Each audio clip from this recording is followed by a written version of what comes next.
Did you ever consider that too much choice is holding you back as an artist? When I started drawing, I bought a giant set of colored pencils in the hope that it would transform my skills. But not only did I not improve, it just wrecked my confidence. I got so anxious that I'd pick the wrong color. I had no idea how to get the colors in my drawing to look how I wanted them to. So I went looking for answers, and I actually stumbled upon a coloring exercise that changed everything. But in order to do this exercise, we must first change the way we see color. Okay, so take a look at these 3 photos of Brad Pitt. Each one has slightly different changes in skin color, but can you spot which one is the original? If you pick the first Brad Pitt, you would actually be wrong. It was this one. But knowing that the third one is the original, does that make the others look unrealistic to you? Well, what if I told you that this one actually isn't the original? It was this one instead. A common belief that artists have, and I definitely shared this belief too, was just thinking that you needed to have the right colours in your artwork in order for it to look realistic. So I was really surprised when I learned that actually having slightly different colours in my drawings wasn't the thing that was making them unrealistic. You'll see as we go through the exercise that the thing you think is holding you back actually isn't, and it's something entirely different. And it's actually the same problem that bakers have. In England, we have a show called The Great British Bake Off, and contestants not only have to know how to make a cracking apple crumble, but they basically need to be able to make whatever's asked of them. I'm actually pretty good at making cakes, but I definitely need a recipe, because if you take away that recipe, I am absolutely clueless and I wouldn't be able to make you anything that is edible. And the exact same thing goes for us as colour pencil artists, because when you're relying on the pre-made colours in these big colour pencil sets, you are basically just relying on recipes.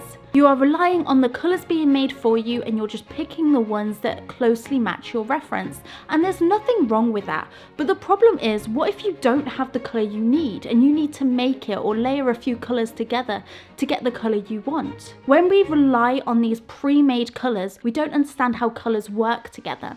And so we get stuck when we're creating realistic drawings because we don't know what colour to add in to make the colour look more realistic, or how to fix it if it goes wrong. This colouring exercise is going to help you overcome any anxieties you have about picking colours and allow you to create any colours you want with whatever supplies you have, even if you only have the smallest set of colour pencils. So let's dive into the exercise. And for this, I've created a worksheet that contains all of the little exercises that I'm going to show you.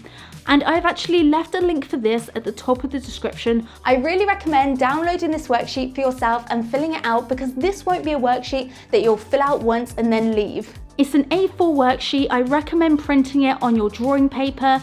You might have to cut down your drawing paper to get it to the A4 size, but then just print it off like normal, and you can follow along with this tutorial to actually complete your very own worksheet yourself.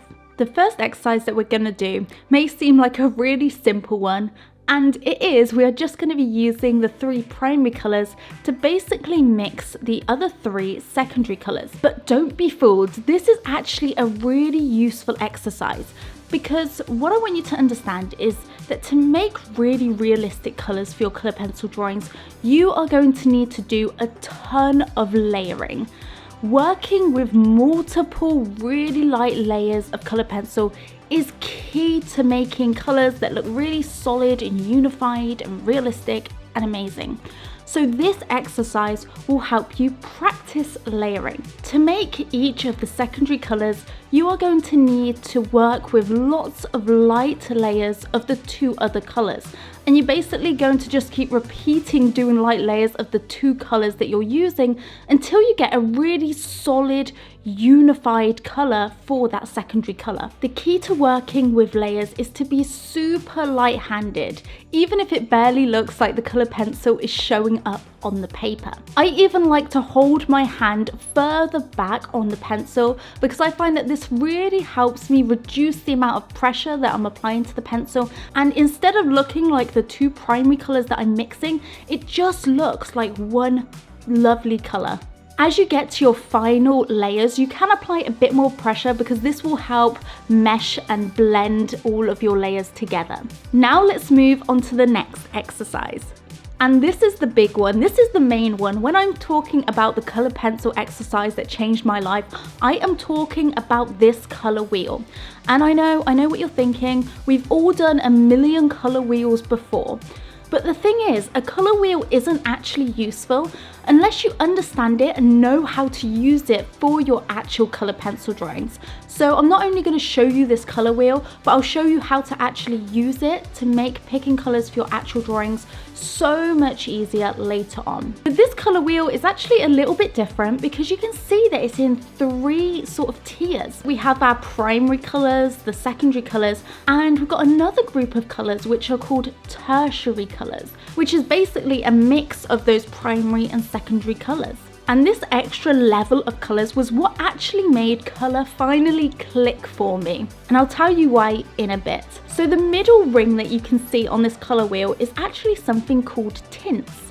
And a tint is a lighter version of any of the colors. And then the inner ring, the smaller one, is called a shade. And you've guessed it, shades are actually darker versions of our colors. We are going to create the tints by adding a layer of white into our shading, and you can create the shades by adding a layer of black into your shading, or even a brown if you don't want to use black. For this exercise, you can see that I actually introduced my secondary pencils into the mix just to make things a bit faster and a bit easier.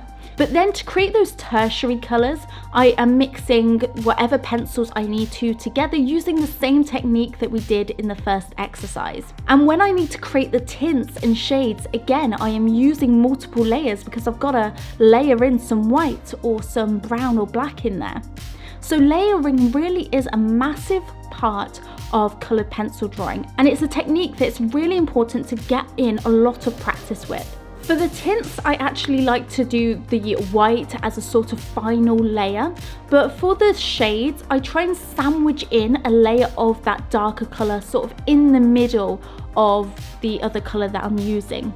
And you can see that we've got now a really beautiful color wheel. And like I said, color wheels are beautiful, but they're not very useful unless you know how to use them and how they can actually be useful when you're doing your drawings. But let's move on to the next exercise. And the next thing that you really need to understand to be able to make any color that you want is that colors can either be vibrant, like really saturated, or super muted and dull. They're sort of on a spectrum. And I'm sure you see this when you look at your reference. A color will look really vibrant or really dull, and you're like, how do I dull it down? How do I desaturate it? I haven't got that exact color in my pencil set. What do I do?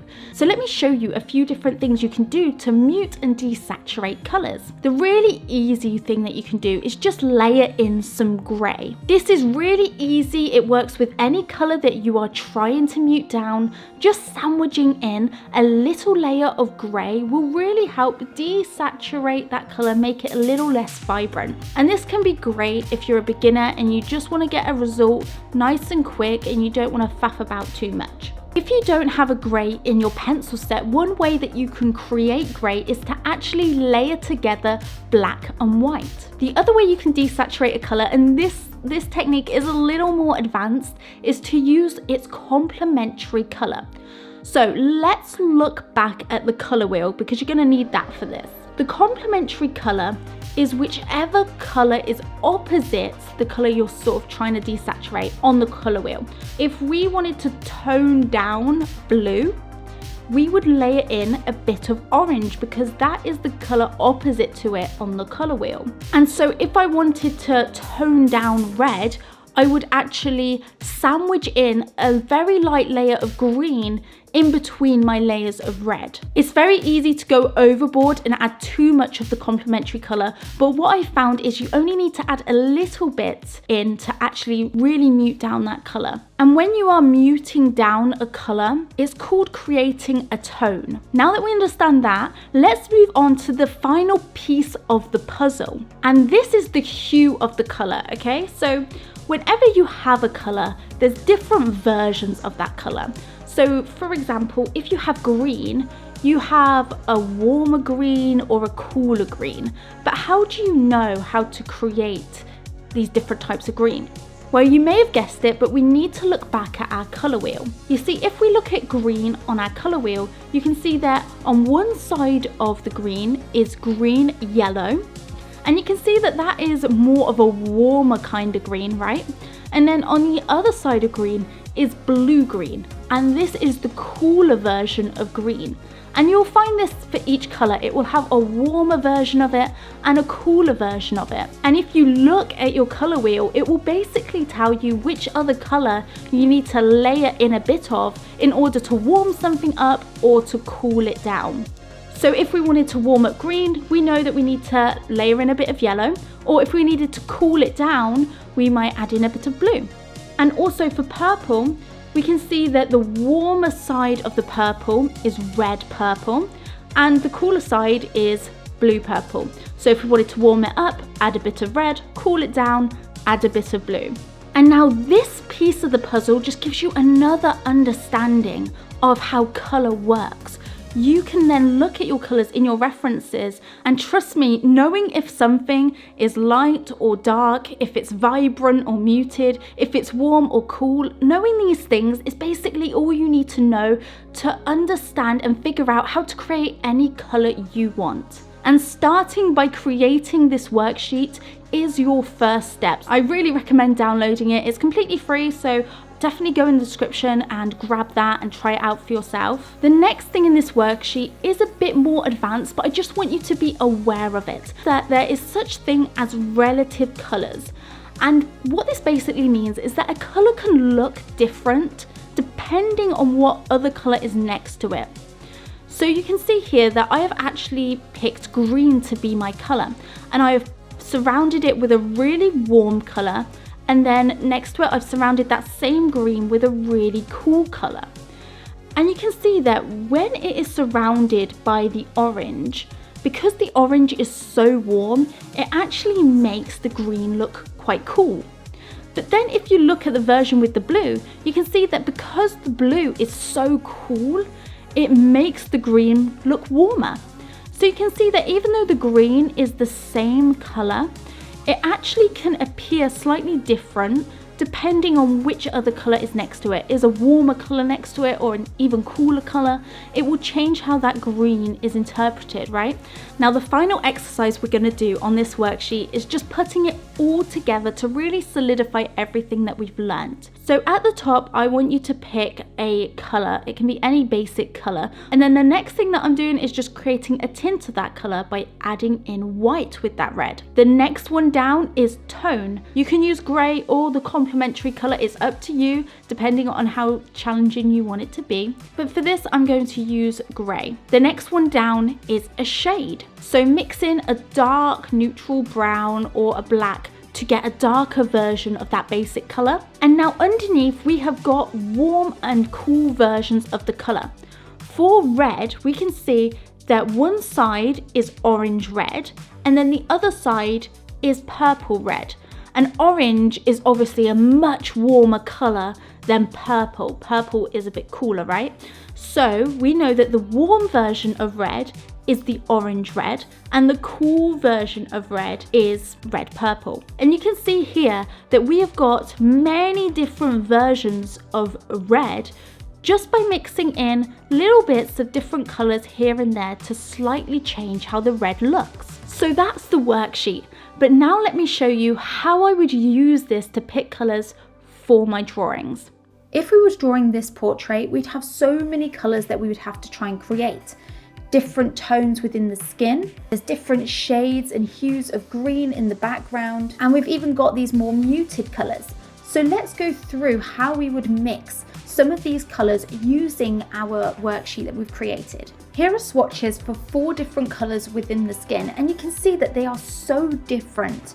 Even within one portrait, you can have wildly different colours that you have to create for the skin. Some colours are really light, some are darker, and you can see this one is a lot more pink toned, whereas this one is more orangey. Before you dive into a drawing, I really recommend testing out how you're going to make the different colours. Identify all the different colours in the drawing that you're doing, and then practice making them. Get a plan down for how you're going to create each of the colours. And you don't have to get them perfect, but I would really focus on getting your lights light enough and your darks darker. Try and keep that balance of values, the balance of lights and darks within your portrait. So I want to take you through how I would create this color just using the pencils that we use for the worksheet, because I think that this one is the trickiest color to make. So the first thing that I do is I would look at the color wheel and try to pinpoint which color on this color wheel is closest to what we've got here. And we can see that this is quite a muted light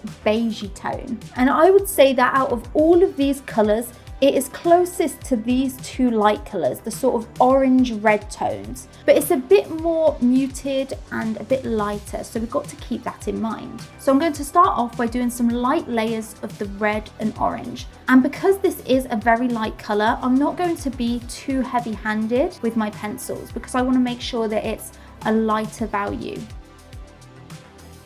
Now that we've got that down, we can compare it to what we need to create, and we can see that this is way too vibrant. So what I'm going to do is I'm going to layer in a bit of grey to try and mute and desaturate this colour a bit. And you can see that straight away this is bringing us closer to the actual colour we need to create. But as we know, this is also quite a light colour.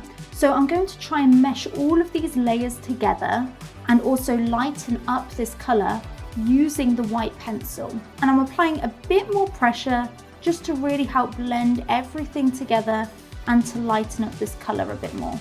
I also love blending in a circular motion. It really just helps mesh everything together and creates a really solid uniformed color. And remember, you don't have to get this exactly the same as the reference, and this will be enough to get you a really realistic looking result. We've made this really tricky color with just basic colors that you'd get in any size pencil set.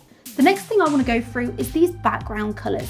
You can see that these are all shades of green, but they're not the same type of green. If we look back at the worksheet, you can see that there's different types of green. We have the green yellow, which is that more warm green, and then all the way up to the blue green, which is the cooler green. And we've even done the sort of gradient here.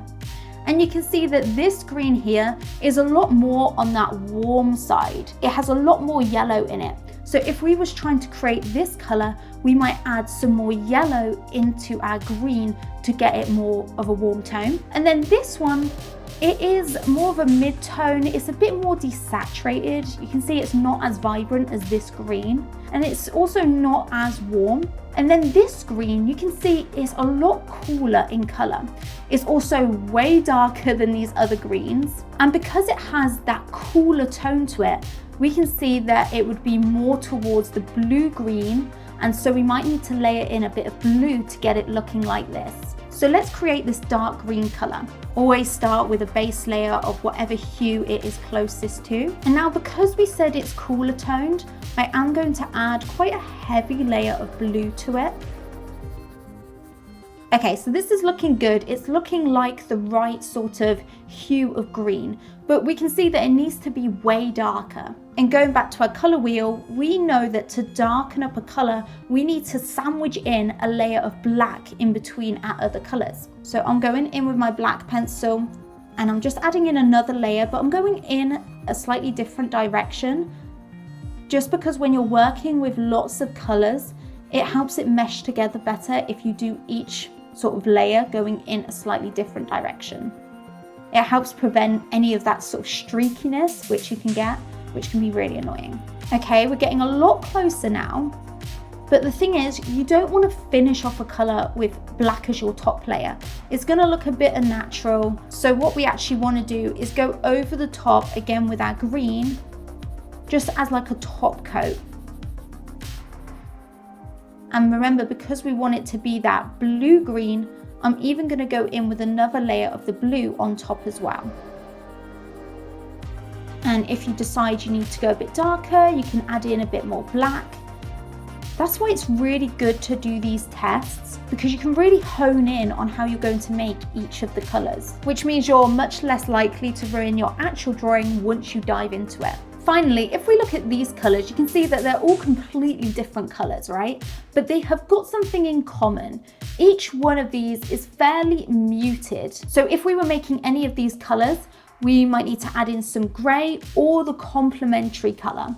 So if we were tackling this sort of yellow tone, we might want to add in a bit of purple to desaturate it. Or if we're doing this sort of reddy peachy tone, which is more here, we might need to layer in some green. I want to tackle this purple colour here, and I'm actually going to use grey to mute down this colour.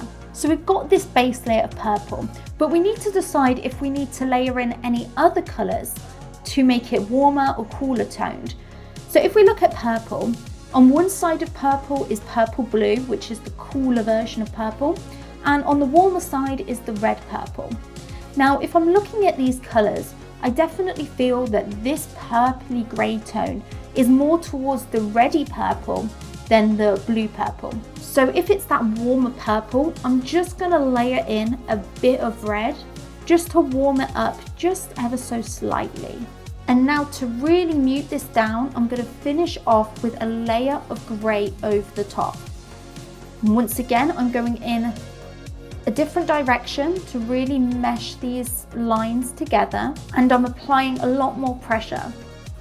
And when I apply more pressure, I move my hand towards the front of the pencil so that I can really apply some force to my pencil. And you can see how similar we have got this colour to the colour in the reference. I hope this has shown you that you really can create any colour from the basic colours if you understand a bit of colour theory knowledge, and how useful it is to have a colour wheel and a worksheet like this on hand whilst you're planning out your colour pencil drawings.